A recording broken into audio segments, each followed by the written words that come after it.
at our AGM, our annual general meeting at the club level.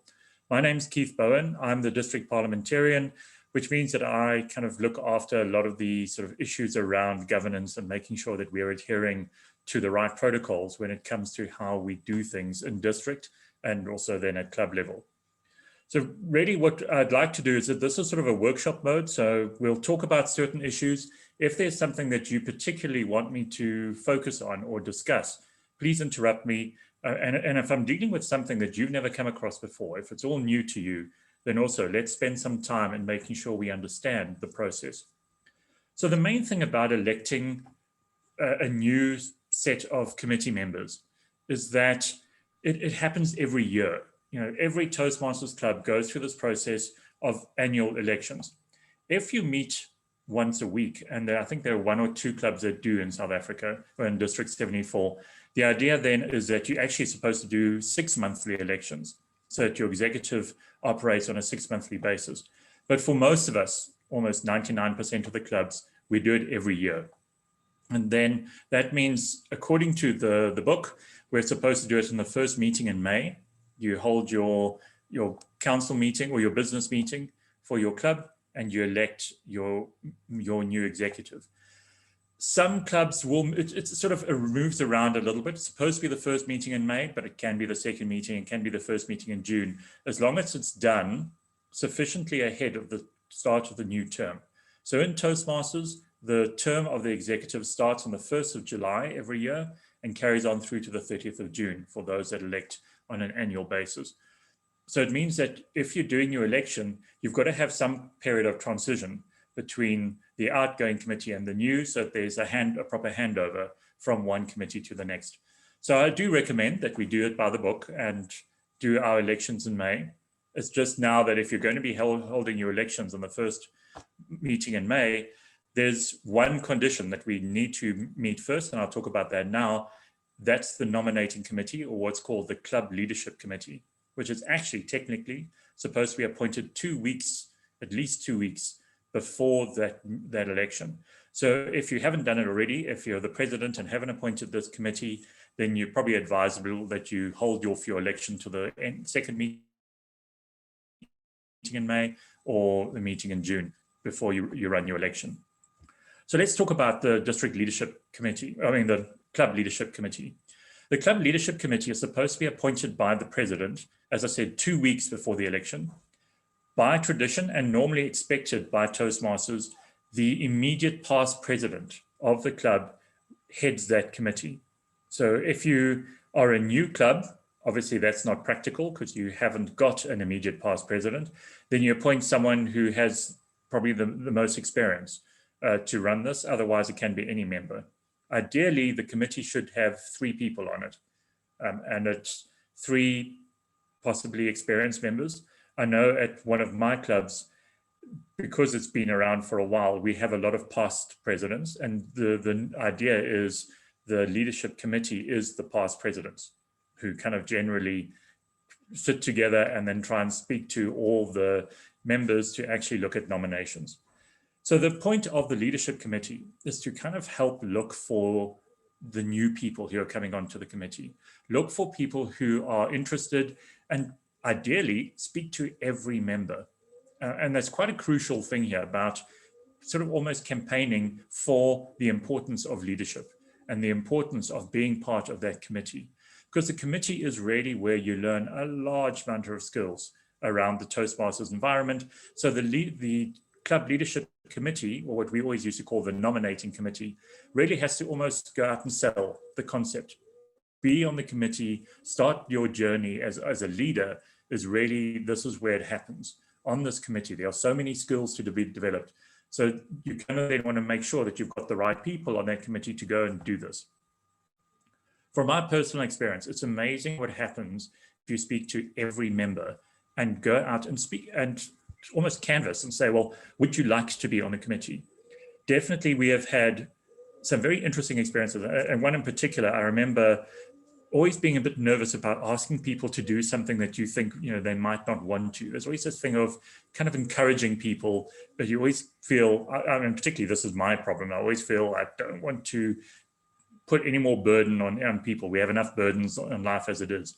But the whole point is, sometimes you've just got to actually break through that and phone people and say, would you like to do this? And my experience was, once I did this and I was thinking, oh, this guy's never going to want to do it. Ryan has got enough on his plate. And I asked him and he was like, absolutely. I want to be the vice president of public relations. I've been waiting for this call. I was like, oh, a little bit taken back, because, again, it's that communication that you expect someone doesn't want to do it, and yet they're waiting for someone to ask them. So it really is an issue to just speak to every member and talk about it. Sometimes you have to do the sell, and sometimes you don't. And when Ryan took on the Vice President of Public Relations, he was spectacular. He made such a change in the way in which we used online services and created a web page for us. And it just has worked amazingly. And yet, if we hadn't asked, he would never have volunteered. So this is the issue, is that as the nominating committee, those members should be speaking to every member. And again, you split it up between the 3 members so that you get a sense of where everyone is. And maybe you have to work a little bit harder with some members other than others, but always encouraging them to take this journey, because being on the committee is a component of this process. So absolutely create the nominating committee and make sure that they're functioning 2 weeks before you have your election. Ideally, it's done much more in advance. I know generally we start looking in January, February. You have to start thinking about succession for your club. So if you haven't done it already, now you need to do it, but hopefully you have already got some people thinking about the succession. If you're now new to the committee, just think about next year, that around January, February, you really need to start looking at who's going to take over this club, who's going to be the stewards of the next year to make sure that it functions. So this is really the job of the nominating committee. Just want to make sure that everyone understands the 7 committee roles before we move on to the detail of the election. Because I know there might be some people from new clubs, but I just be sure that we understand that we have 7 elected positions, plus the immediate past president, who's kind of there automatically. It is possible, Toastmasters allows that at each committee, you are allowed to add people for specific roles that you might create, like you might have a social committee member or someone who takes care of specific things that the club wants done. Those additional roles are not really official roles. You don't get the credit for them in terms of your Pathways program, but you can do that. And then every year you can elect people to that position. But theoretically, you have your president, your vice president education, vice president membership, vice president public relations, your secretary, your treasurer, and your sergeant at arms, all elected, a new slate every year, and they will be the committee for the following year.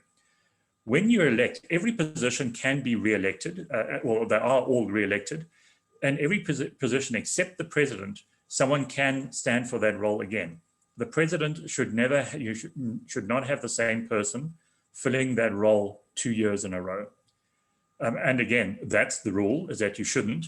But I know there are sometimes extreme circumstances. For example, if a club has just chartered and they're sort of, only 3 or 4 months since chartering, and now you've got to elect a whole new committee, sometimes you kind of want to say, well, the president who's been working so far, if they want to, should continue for another year and get a full term at that job.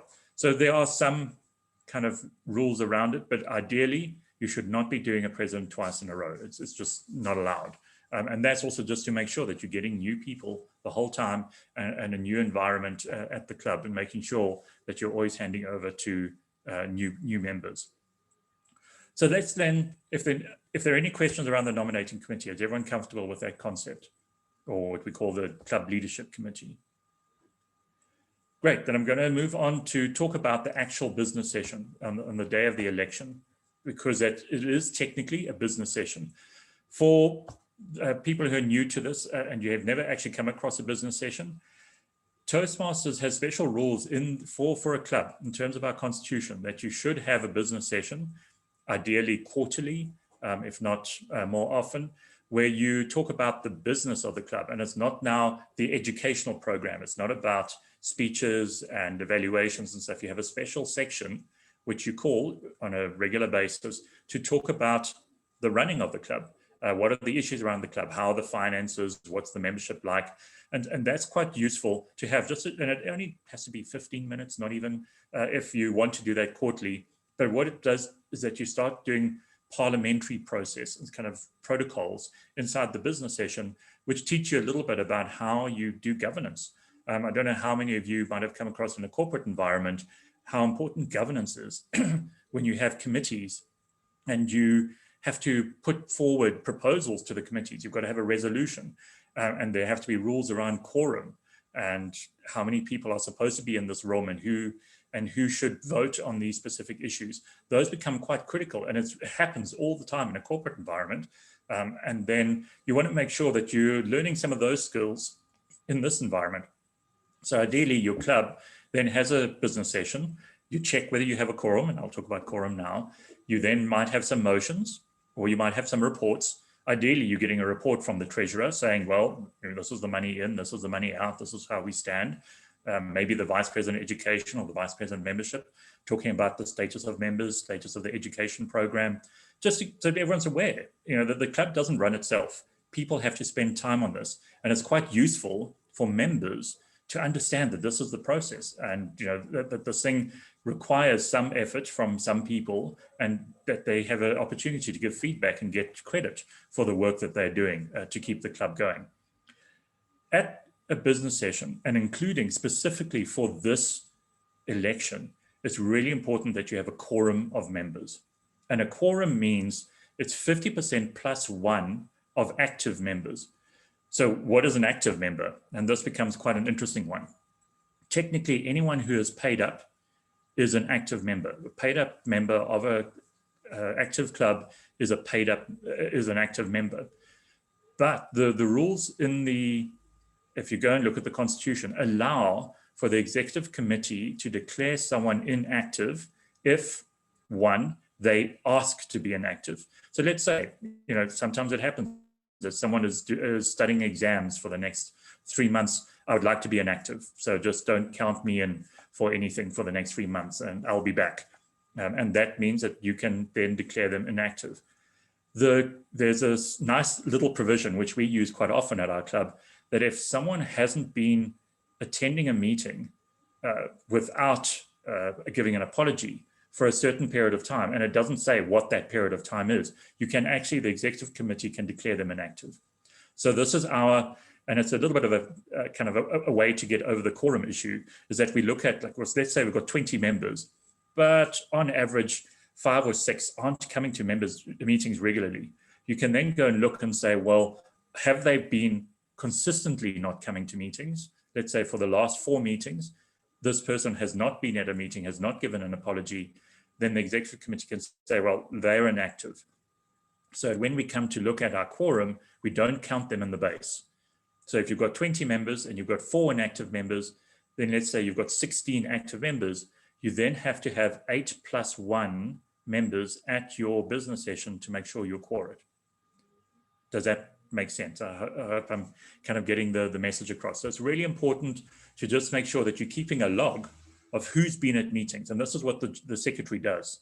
And hopefully you've got an active secretary who's doing that. I know as VPE, I tend to do that as well. It's kind of part of my, I'm a little bit kind of pedantic about these things. I always make sure who's been at meetings, who has given apologies, so that if we need to, when we get to this environment, we can look back and say, oh, they haven't been for quite a few months and they haven't given apologies. Obviously, by now the VPM has spoken to them or their mentor has spoken to them, but that's a separate issue.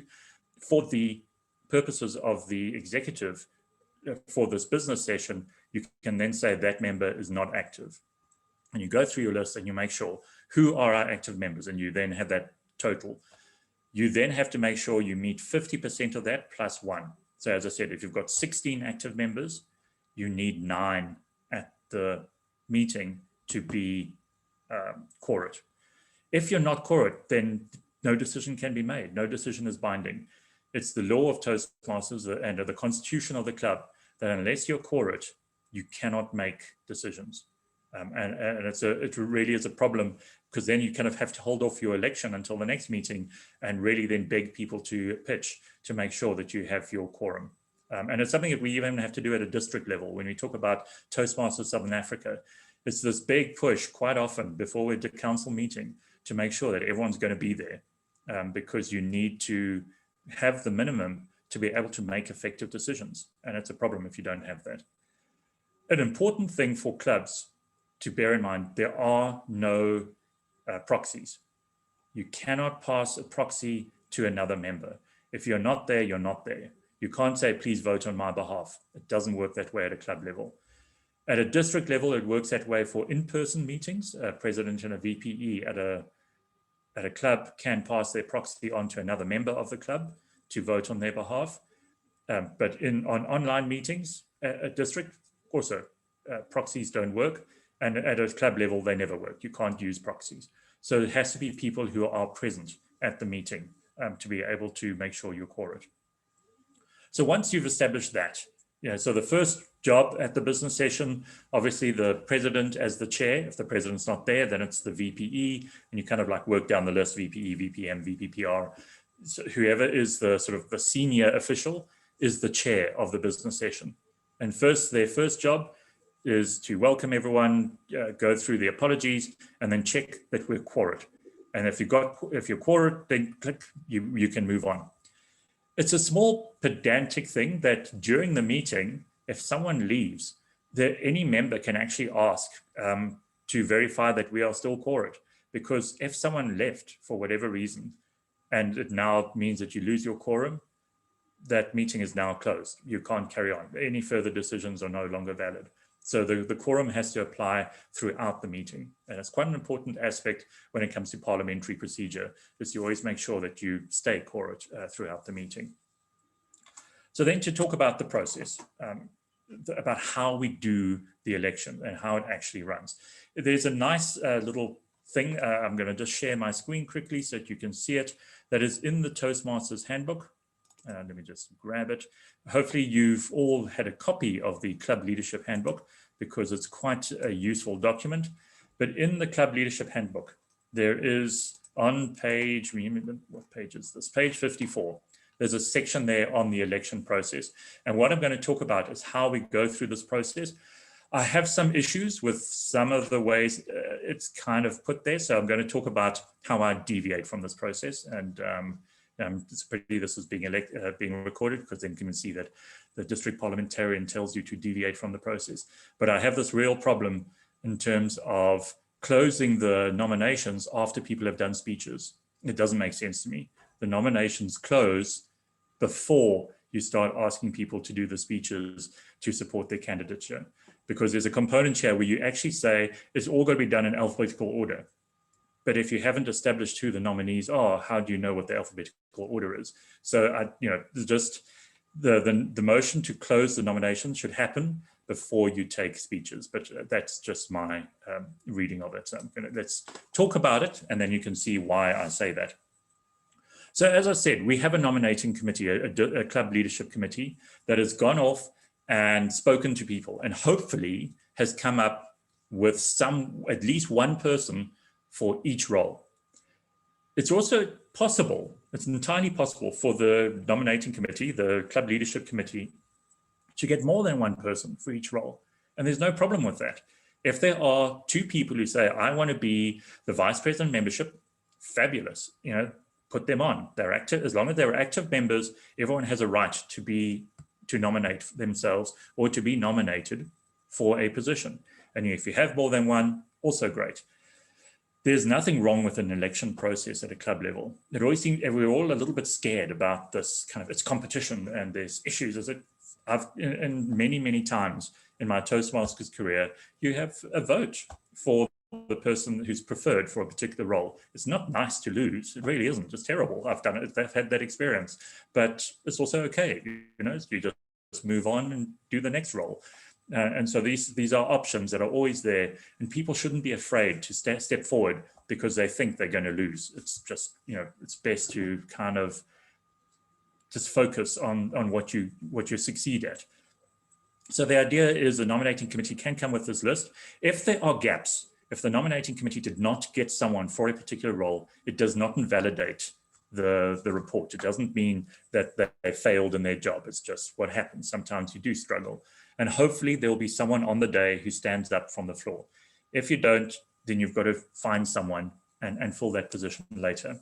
So also an important, I'm sorry, I'm sort of just jumping around a little bit there. It's also not the end of the world if at the end of the election process at your business meeting, not every role is filled, because it does mean that maybe you just didn't get verification from someone who wasn't there, whether they were interested or not, and that position can be filled later. But ideally, the ideal is at the end of the process, you've got all 7 elected positions filled.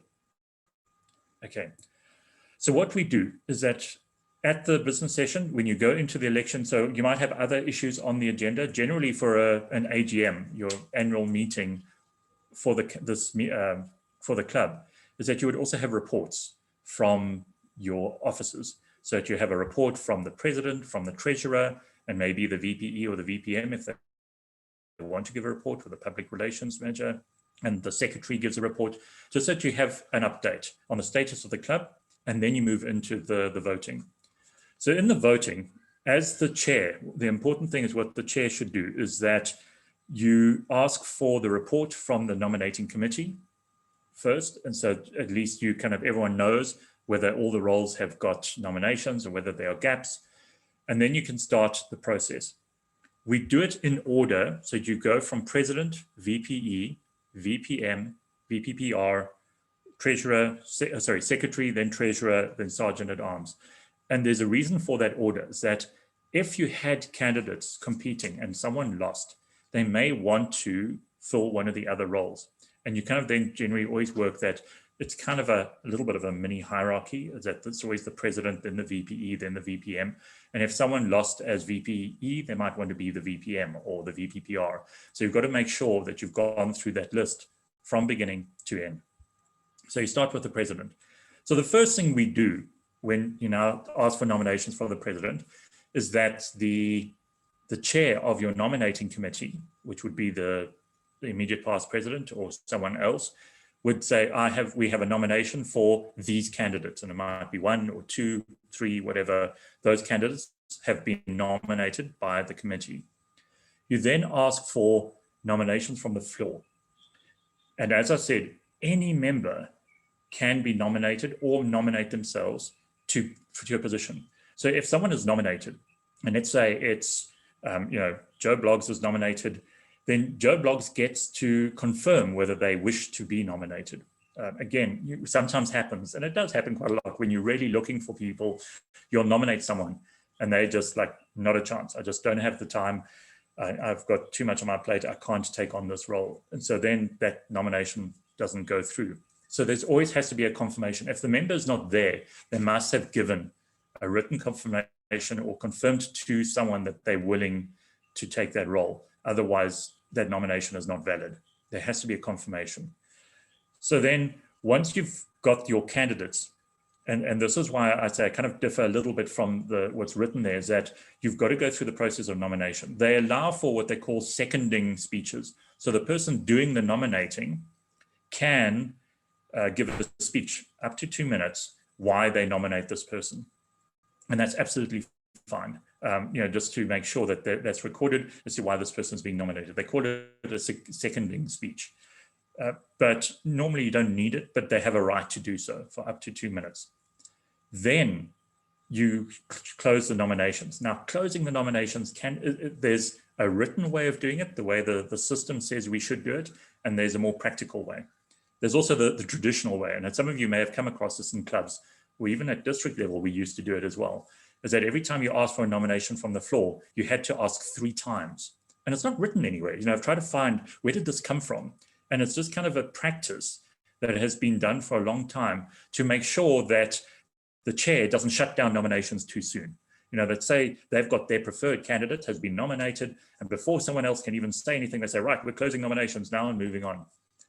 You've got to have a process to allow for the room to determine whether or not they're done with the nominations. So when we're doing let's say, because we're now taking it each in turn, so we're doing the president, we've got the nominations for the president. The chair then says, are there any more nominations from the floor? What they can do then say, when there's a pause, to say, I now will entertain, this is the way it's supposed to be done, I'll entertain a motion to close the nominations. The chair, and this is again parliamentary procedure, the chair should never make a motion themselves. The chair can never, I propose X, Y, and Z. It's kind of a written rule that you're not supposed to do that. But you can say, I will entertain a motion. So it gives the kind of prompts the room for someone to say, yes, I move, we close the nominations. And then it requires someone to say, I second that. And when that happens, then theoretically you have a vote to say you close the nominations. And it can just be a voice vote. So if you're in person, it's easy because like everyone agreed, aye, someone say no, nays, and if the ayes carry it, you close the nominations.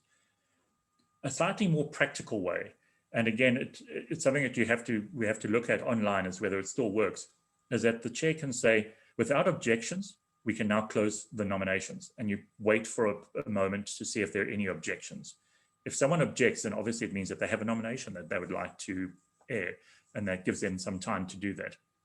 So it's one of those tricky things, but and particularly because you've got 7 officers you're electing, you don't want to have to sit and do votes for closing a nomination before you actually even vote on the candidate. So it's kind of, the tricky thing is to do the parliamentary process, but to do it in such a way that it's also works for everybody. So you can do, you kind of say, I entertain the motion, you get someone raising their hand online and someone else seconding, so you get 2 hands. It's like, great. Then we just, any objection, wait for a moment, and you say the vote is carried, we close the nomination. And then you can move on. Now that you've closed the nominations, you then move to the vote. So let's look at the different scenarios of what would happen in that case. If you have 1 candidate, there are no speeches. Well, no matter how many candidates you have, you can always ask the candidates, would they like to have a 2-minute speech to support their candidature? So it's 2 minutes that they get to say why they should be elected. If it's 1 candidate, they may forego it, but they may choose to also just have a little bit of a moment. They're allowed to. Everyone has the right to speak for that period. So the candidate may speak. If they don't, you kind of then move on. So if it's 1 candidate, technically you should still have a vote, but what you can do is you can say, I request the secretary to cast 1 vote in favor of the single candidate. And that means that at least there was a vote. It's a recorded thing. It's not just a foregone conclusion. And then that's done. And then that person is elected for that position. If there are 2 candidates or more, then you need to do the balloting process. This gets rather tricky online. I mean, in the room, it's easy to have little ballots that you give to people and then they fill out their preferred candidates. You give them you have to have 2 tally counters. It's always an idea to have 2 people who are going to go off and count to make sure that you verify one another. So there's no, there's no kind of dodginess. And the second is also just making sure there's no mistakes. So the idea is the 2 go and collect the ballots, go off and quickly count them, and you get a result. The way we do it online, you can do it in a number of ways. So Zoom obviously has a polling mechanism, so that you can put the candidates, send out the poll to everyone. There are a couple of things you need to check. Is there anyone in the room who shouldn't be voting? So you could have guests. You could have, visiting Toastmaster. They really shouldn't vote on this. So you can either take it on trust and say, well, our guests and visiting Toastmasters, please do not vote on this. This is only for members.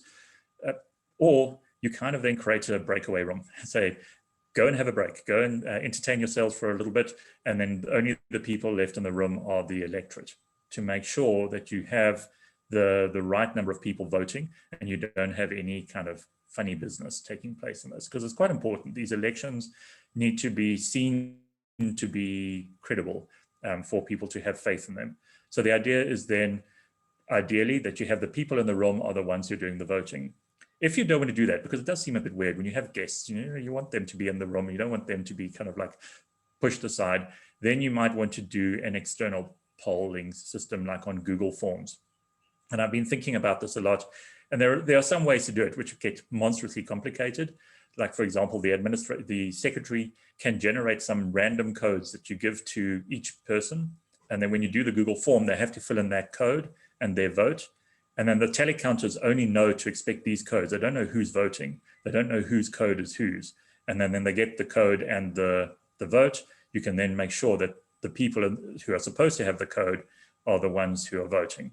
Okay, so it kind of gets tricky, but you just want to make sure that online we can have the elections as smoothly as we would do it in person. Are there any questions on that process? Okay, hopefully we're making sense on this. So then the idea is, if you have 3 or more candidates, it gets a little bit trickier. So the rule is quite simple. No one should be elected to the position without getting a majority of the votes cast. Okay, it's not the majority of the people in the room. It's the majority of the votes cast. So if someone abstains, you ignore those. It's only the votes that are cast. If it's a spoiled vote, you also ignore it. A spoiled vote is, so if someone wrote someone else's name, or if someone just did something weird, okay, online you probably can't do a spoiled vote quite so easily. It's more of an abstention. But theoretically, a spoiled vote would happen if you had the ballots and then someone just wrote someone else's name or wrote something else or just did something weird. That doesn't count. It's excluded. But of the valid votes that are cast, you then have to have a majority, which means 50% plus 1. So if you've got, again, let's say we've got our 16 people voting and you have 3 candidates, and the top person, so theoretically to succeed, you've got to have, okay, so let's say we only had, let's say we have 16 people voting. You've got to have 9 votes to win that particular office. But let's say that your top person only got 7 and then 4 and then 2. You then need to exclude the last person and do the whole vote again. And so if you've got 4 or 5 people, it can take a while as you eliminate until someone gets over 50%. And it's quite an important thing because it's about the credibility. It's not just the person who's got the most votes. It's also got to be a person who's got 50% plus 1. So you go through the vote until you are sure that someone has reached the 9 votes. So you obviously work out how many votes you received in total and then do the maths to make sure that it's 50% plus 1. And it's something we do at district level. It's always a tricky thing to make sure when you do the maths that someone has got 50% plus 1. Otherwise, you have to eliminate until you get to 50% plus 1. There is the outside chance. I mean, let's say we have 16 people voting and you're down to 2 candidates and it comes out as 8 and 8. It's a tie. The rule is you re-vote. You just, there's no, there used to be this kind of tradition that you could toss a dice and, or flip a coin or something. And the person that, won that became the office. TI says, no, that's not good enough. You actually have to re-vote. And it's a problem if you keep getting 8 and 8 and 8 and 8 and it just keeps rewinding, then you kind of you don't have an elected official until that changes. So to me, it's complicated and it's not great, but it is the rule. And in that one, there are no ways around it. If you look at what the handbook says, is that in the event of a tie, you re-vote and nothing else has standing. It's kind of pretty clear. They're not messing about. So with that one, you've got to just do the re-vote until someone decides, okay, I'm switching my vote. And then as long as someone's got the 9 votes, they go through. Okay, so that's also quite a complicated mechanism to make sure. So then you've done that for the president. So you've done all of this for the president. You then have a candidate that has won, and they are then announced as the winner. You then go on to do the vice president education, and you do the whole thing again, from the nomination through to the closing the nominations, to the votes, and then the counting, then the speeches, then the voting, the counting, and then you close that. Often what happens is that you might say, well, while they're counting, let's move on to the next. You can't do that in a club environment, particularly, as I said, if someone who's a candidate for the previous position may want to stand for the following positions. So if there's a pause for the counting, then you just take a break or you move on to some other item that hasn't been dealt with yet on the agenda. and then you come back. And it can get a bit messy. It's difficult to manage as the chair, but hopefully your counting process is pretty quick, and particularly if you're online, it should be very, very quick for you to decide, who won or didn't win and whether we have a second round and those sort of things. But sometimes, particularly, and we've done it at district council meetings, it can take like 5 to 10 minutes, maybe even 15 minutes to go through every single ballot and decide whether someone's won or not. And you kind of then just have to move on to something else and then come back. But at a club level, it's a few minutes. Okay, great question there from Sigrid. Can you not bring in another active member to break the tie? Yes, theoretically you can, because anyone can join the meeting. So someone can walk in. So let's say, yes, you've got 8 and 8 and you're not breaking it. It's always possible that someone else can be invited into the meeting. But yes, as you say, it must be an active member. And then their vote, it's a bit harsh for them, because then their vote gets seen by everyone else, because if they've broken the tie, it's like, well, who they preferred. But yeah, it's totally doable. It's acceptable. It just, if I was in that position, I'd be so uncomfortable, but it's completely legit to be able to do something like that. So thanks for that. Good idea, Sigrid. Okay, so then as I said, we go through the whole process, president through to sergeant at arms. The immediate past president obviously is not elected. That's just automatic. The past president then becomes the president becomes the immediate past president on the 1st of July. And that then concludes the election. That's how it's done. So yeah, unless there are any specific questions. So let me just share my screen again. You can see how it's done on how TI recommends it. And we can make sure that we've covered it. So it's again asking for nominations, asking for seconding speeches. Again, this is for people who want to add on another name. And this is the part where I have a problem, where it says seconding speeches are given in alphabetical order by candidates' last names. Is that you haven't established all the candidates yet. So I don't know how that works. Ask the nominee if they would accept the position and allow the nominee 2 minutes to speak. I also would suggest that speech is held off until after all the nominations are complete, to make sure you're doing it in the right order. And then you ask for additional nominations, and you keep repeating 2, 3, 4 for each nominee, and then you entertain a motion to close the nominations. Okay, so I would just move it so that the entertaining the motions are before the speeches.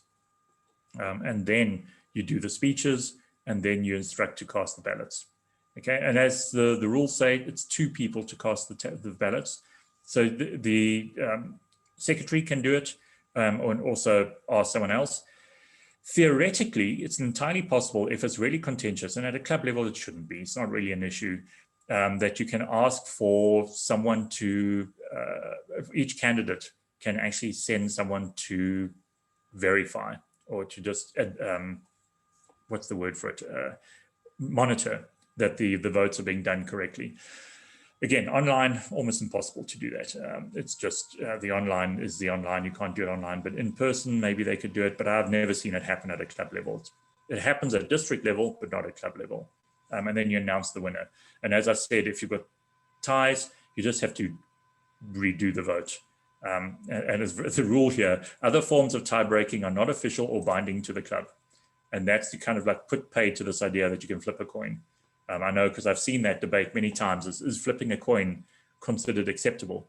And in some places it is. I mean, it happens, I think, even when you get to voting for ward councillors and stuff, and even, yeah, it's some other international thing, they flip a coin and the winner becomes the person, but it's not acceptable at a Toastmasters thing to flip coins. Okay. So yeah, that's kind of, much shorter than you thought, but that's pretty much kind of it from my side. Are there any questions?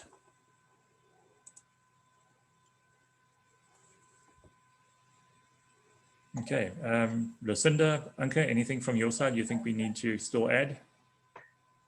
I'm just selfishly, for my own purposes, I'm an immediate past president, and I need to form our election committee. So my master plan is to take 2 members in our club that are very experienced, but not necessarily like they're doing things at district level and at other clubs, so I don't think they'd want to be part of the exco. Is that kind of the right kind of team? Yes, absolutely. The people with experience who kind of been through it and know what the committee roles mean and kind of what kind of effort is required and commitment, they can then are the best people to try and motivate others to do that, to do those roles. So yeah, the important thing though is that you just should get the president to confirm that those people are the nominating committee. Because it's the president that appoints them. Even though the IPP is by default the chair, it's still the president who's doing the appointing. Okay, great. And then I love your idea of just contacting everybody and not just thinking of the people that you think might be suitable, because you really never know what's going on in their minds and lives. So I'm going to be contacting every single person and hopefully get us a nice roster of nominees. Yeah, and I think that is the thing, is that even new members, there might have been people who've been in the club for like a month or two, and you always kind of, well, are they ready yet? Ask, because they may be totally willing to take on. And I've found often as well is that you've got someone who's just joined, and you kind of like, should we ask them? And you do, and they're like, I would love to be the VPPR, or I would love to be the secretary, or something. You know, they're totally willing because they're just completely enamored of what Toastmasters can do for them, and they'll do it. And so I just think give everyone the opportunity. As we said, that even if the something I didn't talk about is that theoretically the nominating committee can decide if someone has said yes, the committee can, and I'm not saying this is a good practice, but it can decide that they're not ready and not accept them for that particular nomination. Let's say you've got a new member who's been around for 3 months and they want to be president. And the committee can like, yeah, no, we're not going to put you forward as an official nominee, but they have every right to stand from the floor. So even if the nomination committee says, nah, that person can still stand from the floor and can still win.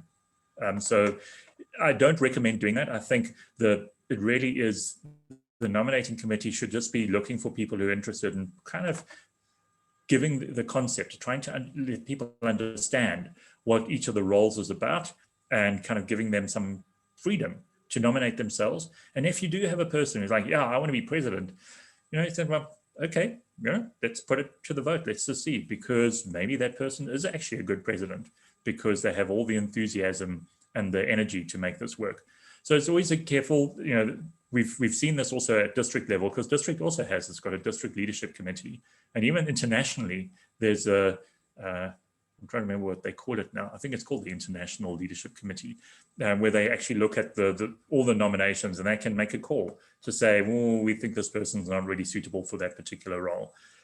But that still leaves the opportunity for that member to stand up and say, well, I don't care what you think. I think I'm right, and possibly even win at the council meeting, whichever the elective process might lead to. So absolutely, I think it's important for the nominating committee to speak to everyone. And it usually, people kind of are often waiting for someone to ask them. It just happens, you know, people don't jump into something, particularly if they're not sure about what it means. They wait for someone to say, I think you're the right person for this. And it's such a thing for leadership to learn. As a leader, you kind of have to be on the lookout and encourage people and say, well, I think you could do that, and encourage them to stand for things.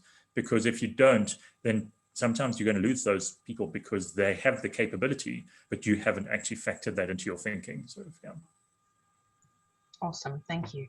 One more thing, the club leadership handbook kind of gives us the process, and you've talked us through a few of the steps where you think we could slightly amend it to make it a bit more efficient and make more sense.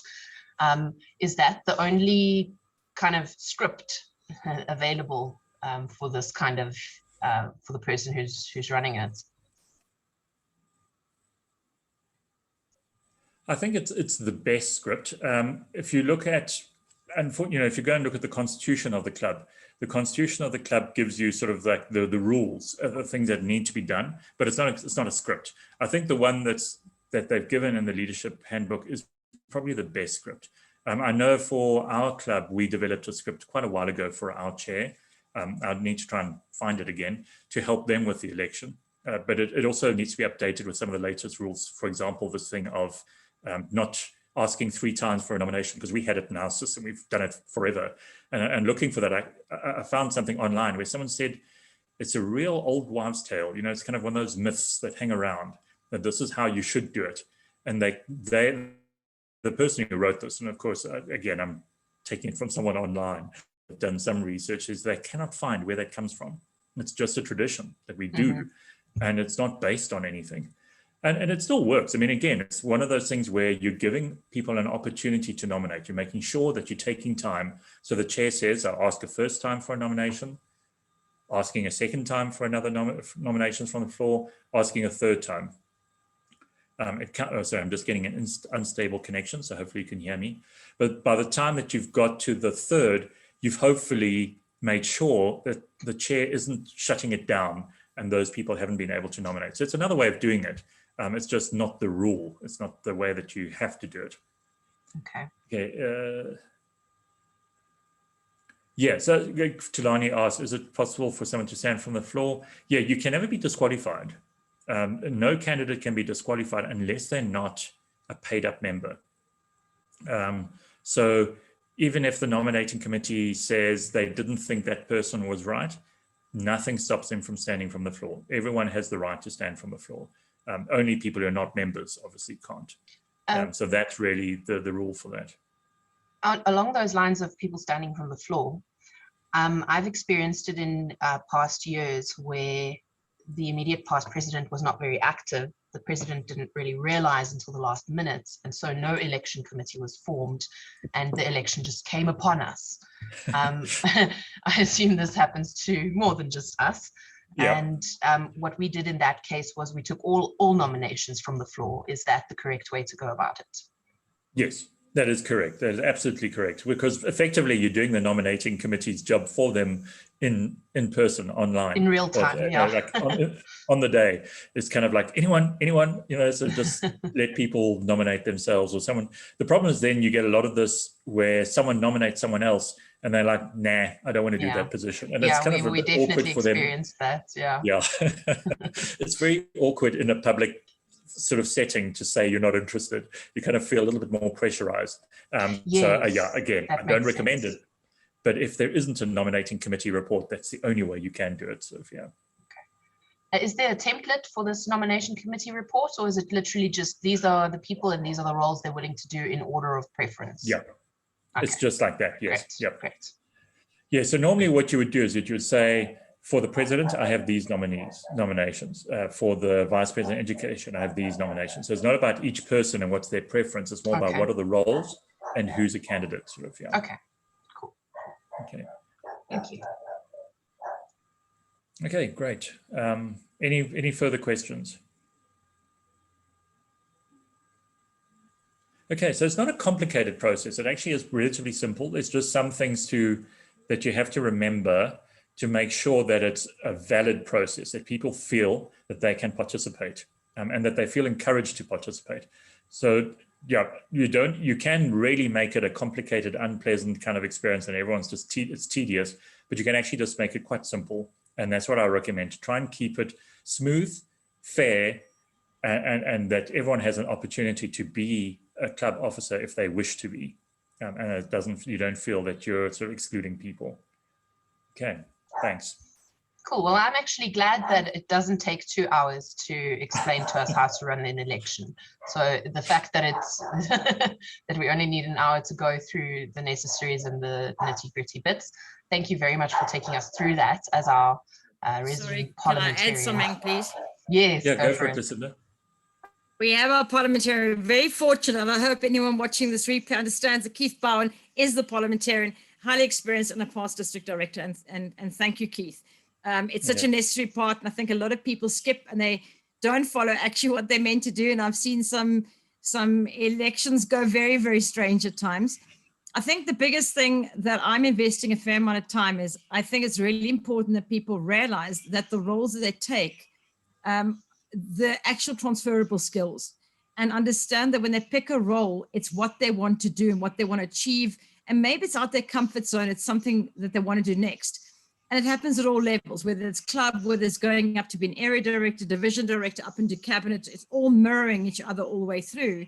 I think I'm investing quite a bit of time, actually been asked to be Toastmaster a couple of clubs, to take people through the process of choosing your role correctly.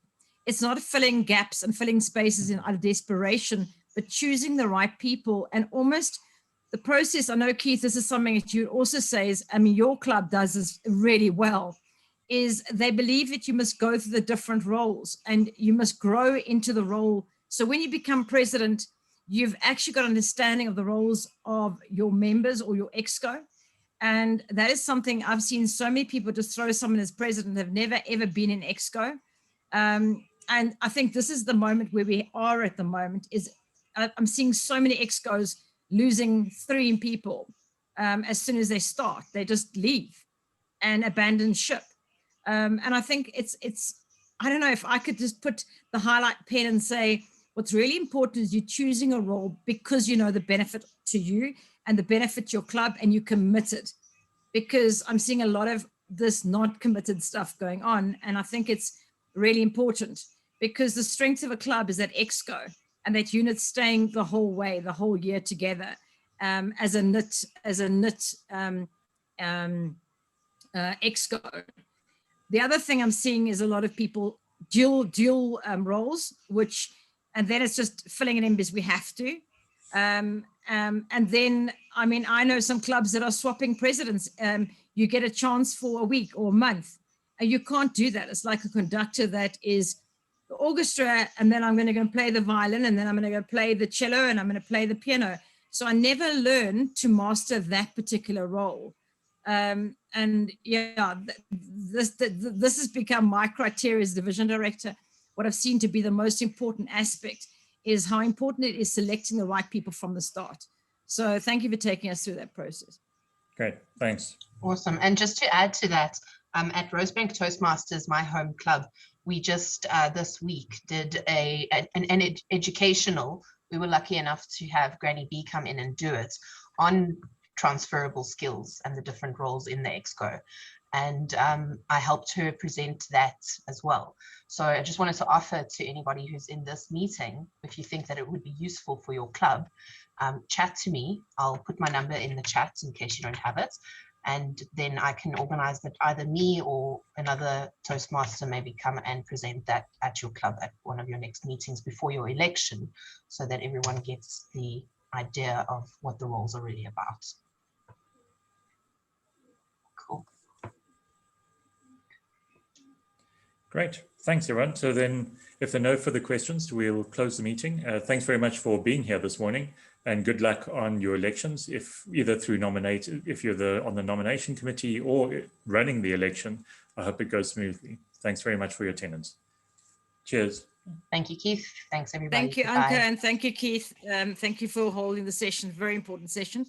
Thank you. Cool. Have a good one, everybody. Thanks, everyone. See you later. Bye. See you.